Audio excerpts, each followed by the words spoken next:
Doctor de la Morena, Enrique, que ayer iba con Italia. Sí, señor. ¿Estás contento? Hombre, claro. Mira que jugaron mal los dos, ¿eh? Pero jugó mejor Italia el segundo tiempo. Sí, y el segundo primero tiempo me estuvo gustó. para meterle Yo los 5. penaltis no los vi porque sabía que iban a estar y me iba a ir, ya tenía que madrugar y no. Sí, claro. Bueno, Yo dije, ¿cómo va a ganar Italia en los penaltis? yo lo que hago es grabar y entonces voy corriendo. Sí. Veo el resultado. Si hay un gol, paro y tal, porque juegan tan mal.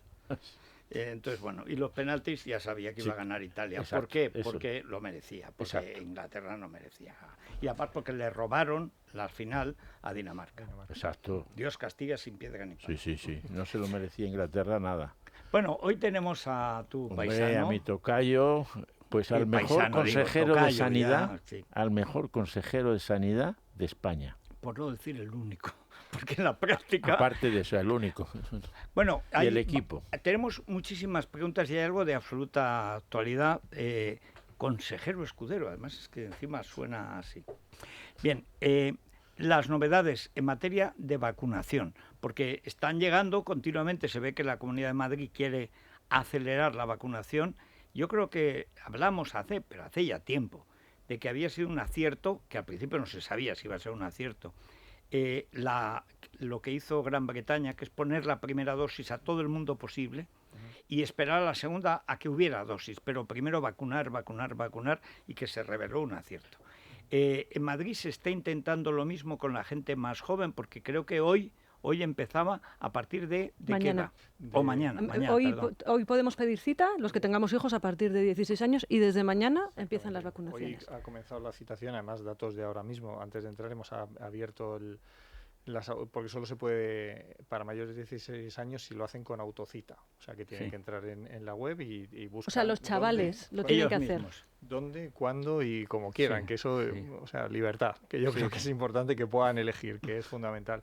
Y llevábamos 86.000 desde las 9 hasta las 10:30. Es asombroso lo que está... Pero es que yo os decía que a mí, aparte que me parece que demuestra cómo la gente ha entendido la cosa, que confía además.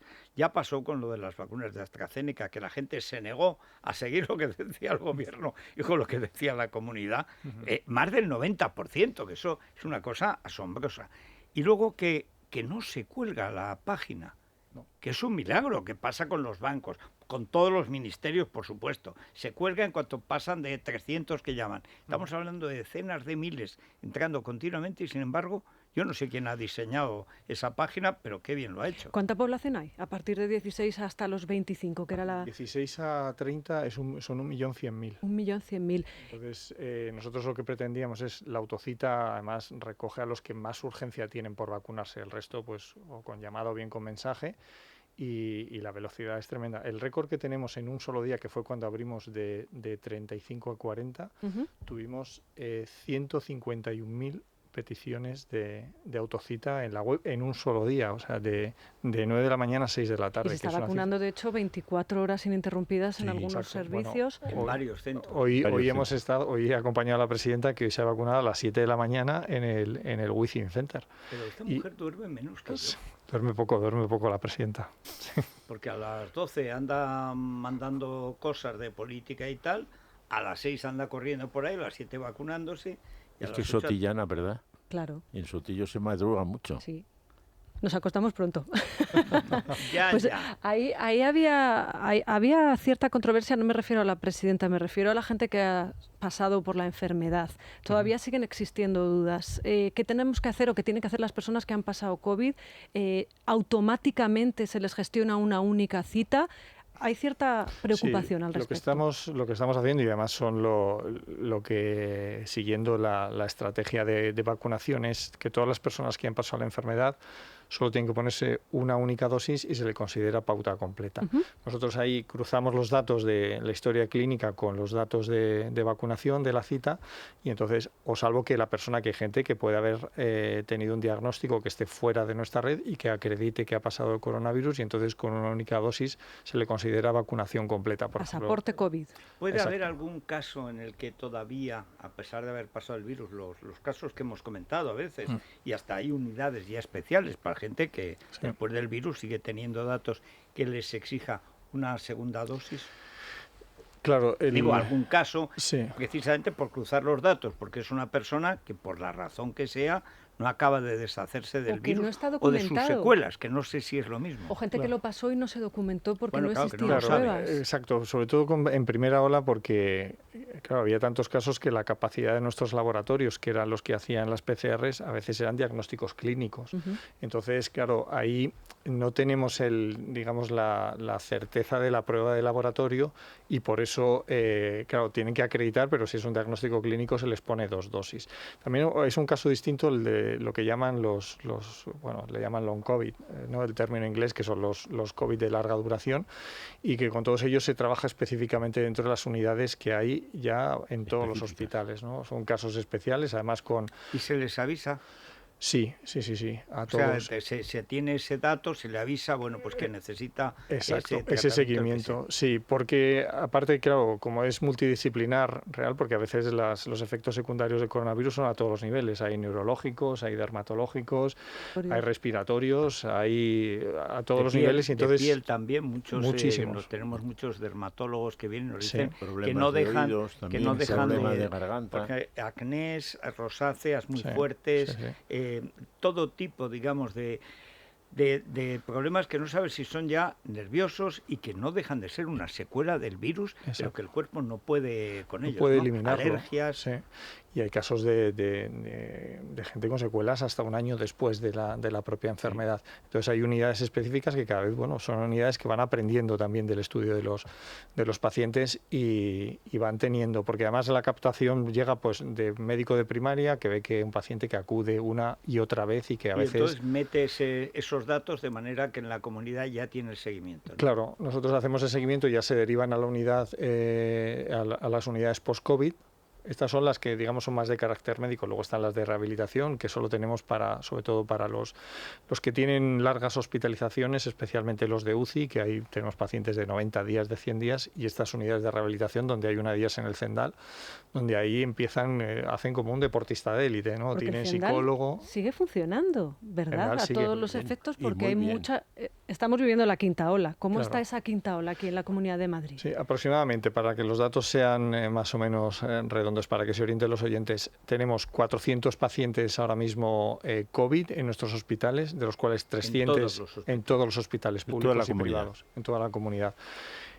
300 en hospitalización y luego tenemos 100 en UCI. Y ahora mismo Zendal tiene 115 pacientes, datos que me ha dado Fernando Prados esta mañana. Y ese es nuestro objetivo. O sea, los hospitales que vayan dando de alta pacientes COVID, que ya no ingresen más pacientes COVID y que hagan su derivación preferente a Zendal. De manera que tengamos un hospital monográfico solo en Zendal, con todas las unidades, con hospitalización, con las UCRIs, los cuidados respiratorios intermedios, con las UCIs, la rehabilitación, digamos, más de carácter funcional y luego las unidades en el resto de hospitales de los COVID de larga duración. Y nuestro objetivo es, si siguen llegando casos, que la derivación sea preferente al Zendal. Más luego este es el pabellón 2 y el pabellón 1 y el 3 son de vacunación y ahora mismo administran unas 25.000 vacunas al día. Y Enrique, luego el esta índice mañana- de fallecimientos también ha bajado muchísimo, en la Comunidad de Madrid. El índice de Fallecimientos. El índice fallecimientos. de fallecimientos, Sí. 1, 2, 1, 2. Esto es, el otro día nos planteaba Pero- una persona, bueno, un político, que nos dijo, bueno, vamos a ver. No, Jano García, uno de los youtubers que el año que viene se incorpora a la tertulia.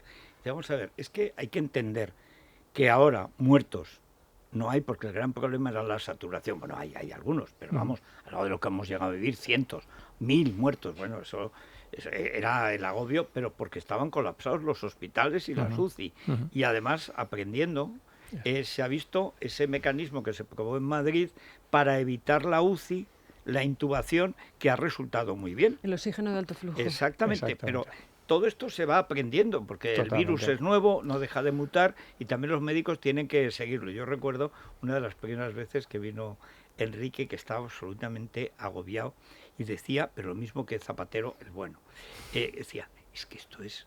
No, cada día tenemos que seguir, ahora va por ahí, ahora va por allá, con las aguas residuales, porque el virus era un gran desconocido de una enorme peligro por la capacidad de contagio y luego porque no se sabía por dónde iba a desembocar, ¿no? Exactamente, de hecho algo que ha sido fundamental es la estrategia clínica que han llevado los profesionales sanitarios, y lo digo con orgullo, en Madrid, porque o sea, la orientación que se le daba a los tratamientos cuando en la primera ola, ahora vemos en esta última, no tiene nada que ver.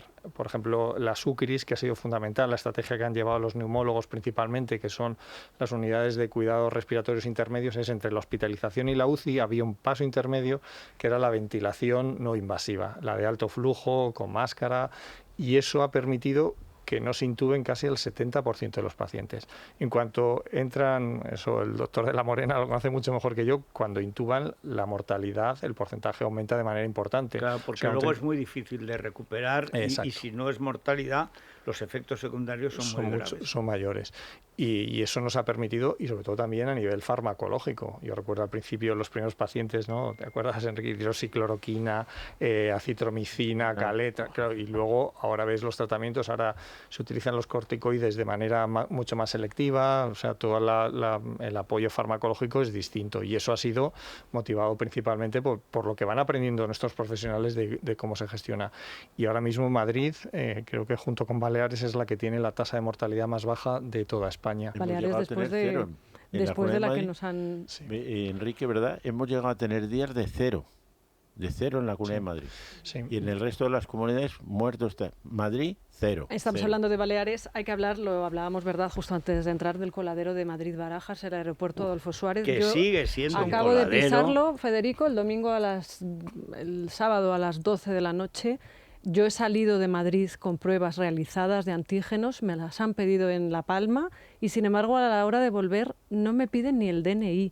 Esa es una batalla perdida, consejero. Bueno, mientras no metan en la cárcel al ministro del Interior, cosa un poco difícil porque tiene que ordenarlo él. Pero es que, Federico, pero esto es que es interior. Todos de allí y nadie nos pidió nada, y sin embargo al llegar a las islas te toman la temperatura, te piden la prueba. En cualquier comunidad mínimamente sensata. En el hotel te la piden, pero que esto lo hacen aposta. Sí. No, es que tiene que haber una explicación. Sí. Bueno, yo creo que no entiendo otra explicación que no sea a propósito de hacerlo, porque nosotros llevamos pidiendo el control de Barajas desde el mes de mayo del año 2020. O sea, que habíamos pedido decir, vamos a ver, esto es una crisis de carácter global, es una crisis sanitaria y requieren respuestas sanitarias. La respuesta sanitaria, ¿qué es? La seguridad de los viajeros. Lo que España exija, que sea una PCR, un antígeno en origen, o al llegar al aeropuerto, que lo hagan los españoles cuando salen fuera. Yo entiendo que es algo bien sencillo de entender. Han empezado a hacer test aleatorios al 7% de los viajeros y detectamos más o menos semanalmente, estamos entre 40 y 50 casos. Pero casos tan graves como recibir pacientes, o sea, viajeros que vienen con PCR positiva en origen. Digo, pues claro, es que ¿qué clase de control es ese que no se controla a quien viene? Y lógicamente eso es como si tuviésemos un brote semanal de ese 7% que sabemos que hacen controles y que son positivos, pero es que el 93% restante no sabemos qué pasa con ellos. Y claro, lógicamente, si uno no controla los casos importados, es muy difícil mantener pues la estabilidad y el seguimiento, a pesar de que la vacunación vaya creciendo. ¿Y el gobierno qué dice? ¿Mira para otro lado cuando ustedes les piden reuniones y vuelta a la mula al trigo? Lo hemos pedido a todos los niveles. Tenemos tres tipos de reuniones, la que hace el doctor Zapatero con el doctor Andradas, con la secretaria de Estado, que ahí lo hemos pedido.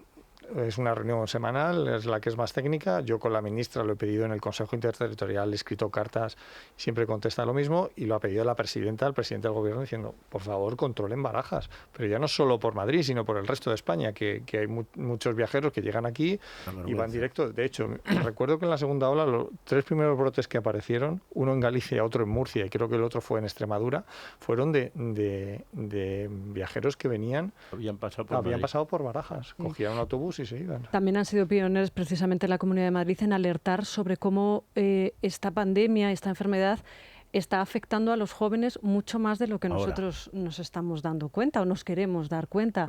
El profesor Zapatero, siempre que se ha sentado ahí, nos ha dicho, bueno, siempre no, cuando ha sido así, la cifra de contagiados ahora mismo es los chavales entre 14 y 29. Recuerdo que se nos quedó clavada esa información, franja. porque de esto hace prácticamente 3 meses. Sí. ¿Cómo ha evolucionado ahora y cómo están estas cifras en cuanto a los chavales más jóvenes? Que me imagino que por ahí va el tema de acelerar la campaña de vacunación. Exactamente. La incidencia acumulada en los jóvenes entre 14 y 30 años ahora mismo creo que triplica la media de la Comunidad de Madrid, lo cual es una cifra altísima. Es verdad que la evolución que tiene la enfermedad es menos agresiva que en personas de más edad, pero es una gran preocupación. Ese fue nuestro objetivo, abrir la vacunación cuanto antes, porque sí que es cierto que cuando nosotros abrimos franjas de edad de vacunados, los contagios se controlan de manera mucho más rápida. Entonces el objetivo es ahora, primero, acelerar la vacunación. Nosotros... También tengo que decirlo, porque nos han dicho que si teníamos 1 millón de vacunas en las neveras, y no es cierto. Si uno tiene autocita y se tiene que programar las segundas dosis, su estrategia de primeras dosis va más despacio. Claro. Si nosotros tuviésemos más Tiene vacunas... que asegurar la segunda. Claro, que hay que asegurar la segunda, porque como no puedes poner una estrategia de primeras dosis si no tienes la segunda garantizada. Entonces ahora pues hemos conseguido abrir esa franja, que esperemos que tenga buena aceptación, que la está teniendo ya por las cifras que llevamos, y a partir de ahí pues conseguir controlarlo. También es cierto que no estamos detectando a nivel de hospitales solo un ligero incremento de la hospitalización, pero la UCI sigue descendiendo. Pero para las familias, en el momento que hay un chaval contagiado, toda la familia se tiene que quedar confinada. Todos, ahora es verdad que cuando ya esté la segunda dosis puesta, los padres pueden ir a trabajar. Exacto. Pero durante muchos meses ha sido así. Ha sido, creo, hasta que ya por fin dijimos, oye, y además que lo pedimos en el Consejo Interterritorial, dijimos, entonces, ¿para qué vacunamos? Si vacunamos y resulta que tienen que hacer lo mismo, o sea, uno se vacuna porque está inmunizado, vale, mantendrá medidas en casa de convivencia, bueno, con más precaución. ¿Se van a hacer cosas como, por ejemplo, se están haciendo en Tenerife, dejar de vender alcohol a partir de cierta hora, o como en la Comunidad Valenciana, que están empezando a endurecer también medidas? Nosotros no, han cambiado los bares por el botellón. Por la playa. Claro. O sea, ahora resulta que han cerrado los centros de ocio nocturno, pero el centro de ocio nocturno, que es el Turia, ahí hay botellón. Claro. Es verdaderamente asombroso, porque esto que ya fracasó en toda España, excepto en Madrid, vuelve la burra al trigo. Yo no he visto cosa igual. No, y además que comunidades que llegaron a plantear volver a sacar el toque de queda. Vamos a ver, nosotros ya ponemos las condiciones para que todos los espacios sean seguros, ¿no? Los colegios, las universidades, los comercios, los restaurantes. O sea, si uno da las normas para que los lugares sean seguros, o sea, ¿por qué hay que seguir castigándoles y penalizándoles con el cierre? Hombre, si uno detecta que hay un brote en un restaurante o en un lugar de ocio nocturno o donde sea, pues lógicamente tiene que actuar, pero no penalizarles antes de tiempo. Y lógicamente, claro, que luego son los ejemplos, porque a veces sacar ejemplos de esa manera... Ya lo hicieron una vez para llevar la contraria a Madrid, siguen, pues están los mismos, el Chimo Puig y esta patrulla, siguen haciendo lo mismo. Pero déjame plantearte una cuestión, Enrique, porque ayer estaba paseando por cerca de la maternidad. Enorme maternidad de O'Donnell, que ahí yo ya he tenido 2 nietas y espero tener todas las que hagan falta y acudir y tal. Bueno, no se puede entrar, porque ahora ya solo entra el padre, y iba a decir, o la madre, porque dentro de poco, pues como son gestantes de progenitor, no sé qué, vete tú a saber. Pero en la acera, enfrente de la maternidad, ponía COVID, mentira, vacunas asesinas, pero pintado, además no una, varias veces, ¿eh? Y esta mañana le preguntaban a Santiago Abascal, preguntaba a un señor, decía, ¿por qué si en los niños la transmisión es del 0,009 o lo que fuera, ¿por qué tienen que vacunarse los niños? Dentro de esa cosa de que las vacunas son algo que se mueve algo, no sé, que es una conspiración, es como en la película aquella del flúor, que el flúor en los dientes volvía a los americanos impotentes, estas cosas. Siempre hay gente dispuesta a creer que hay una conspiración universal, a veces alienígena, que tal, pero a veces obedece a otras razones, bien de resistencia, bien de desconocimiento. En el caso de los niños, ¿cuál sería el criterio general de vacunación y cuáles las edades razonables digamos, para este caso del COVID, que es un virus que sigue mutando. Bien, a partir de, bueno, ahora ya tenemos puesto en marcha la vacunación de mayores de 16, que ya son adolescentes. La siguiente franja que se está estudiando es de 12 a 16, donde ya para situaciones... ¿Eso sería la semana que viene o la siguiente? Claro, serían situaciones especiales, hay que incluirlo dentro de la estrategia de vacunación, pero ya los estudios, en algunos países ya se ha iniciado esa campaña de vacunación de 12 a 16, y tanto los organismos reguladores a nivel internacional, tanto americanos como europeos, ya cada vez están más por la autorización definitiva para esas campañas de vacunación. Por otro lado, principalmente Pfizer está estudiando ya dosis distintas para niños. Y está planteándose para situaciones especiales de patologías graves que exijan esa protección de 5 a 11 años. O sea, estamos ahora en esas dos fases, ¿no? O sea, digamos que está casi hecho a partir de 13 y está en estudio de 5 a 11. La vacuna infantil, podríamos decir. Sí, no, o sea, además se está llamando vacuna infantil. Porque está en septiembre, de cada cole. El objetivo de vacunar todos los escolares en septiembre yo lo veo complicado, tal y como va la campaña de vacunación. Nosotros tenemos calculado que aproximadamente a finales de esta semana tendremos el 70% de la población con primera dosis y aproximadamente sobre el 10 de agosto pauta completa, el 70% con pauta completa de la población diana. O sea, que no es el total, ¿no? Que ya con esas cifras uno tiene un control ya muy fino de la pandemia. ¿Servirá para la Delta, para la variante Delta, que también están diciendo que los que estamos con Pfizer vacunados no tenemos la protección necesaria? No, por ahora todos los estudios también dicen que todas las variantes por ahora no tienen escape vacunal, salvo especialmente en AstraZeneca con primera dosis. O sea que ahora mismo todas las que hemos conocido, sudafricana, la Wild, todas ahora mismo salgan. Ese es el gran reto, ¿no? Claro. Epidemiológicamente valorar, primero detectar las mutaciones, detectarlas de manera precoz y sobre todo que no tengan escape vacunal, porque eso O sea que los padres tienen que estar tranquilos que toda la cuestión infantil se está trabajando y cuando será con una autorización general, ¿no? Exactamente, eso es lo que bueno, es que ya tranquilizar a la gente es una de las bases de la medicina. Y yo voy a entrar a Enrique, que viene siempre ahora a ponerme a dieta, siempre en este mes, y yo ya sé que viene para hacerme el bien, ya no necesito ni mirarlo, ya me sé hasta la dieta de cada año. Es como los penaltis, no necesito verlo.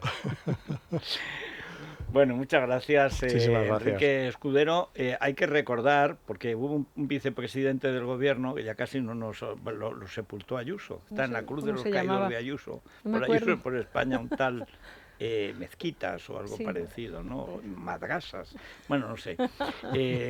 Pero tenía unos dientes verdosos. El marido de la ministra, vamos. Eso. Bueno, total, que hay que lavarse los dientes antes de irse a la cama. Y luego ya te tomas el Divecol, 2 pastillitas, medio vasito de agua, porque si no te tienes que levantar. Bueno, y a dormir. A dormir, y te deja las arterias niqueladas. Lucha contra el colesterol. Bueno, mañana a las 6 en punto volvemos. Mañana a las 6 en punto como clavos. Muchas gracias y a pasarlo bien. Muchísimas gracias. Mundo Natural. Es la mañana de Federico. Con Federico Jiménez Los Santos. Libertad Digital Televisión sigue creciendo. Ya puedes vernos en nuestras nuevas demarcaciones de Alcobendas, Alcalá de Henares, Fuenlabrada y Collado Villalba. Y por supuesto, en Madrid. Si aún no nos ve, resintonice su televisor y podrá disfrutar de todo nuestro contenido. Programas exclusivos, tertulias, cine, ocio. No lo dude. Empiece a disfrutar de una televisión diferente.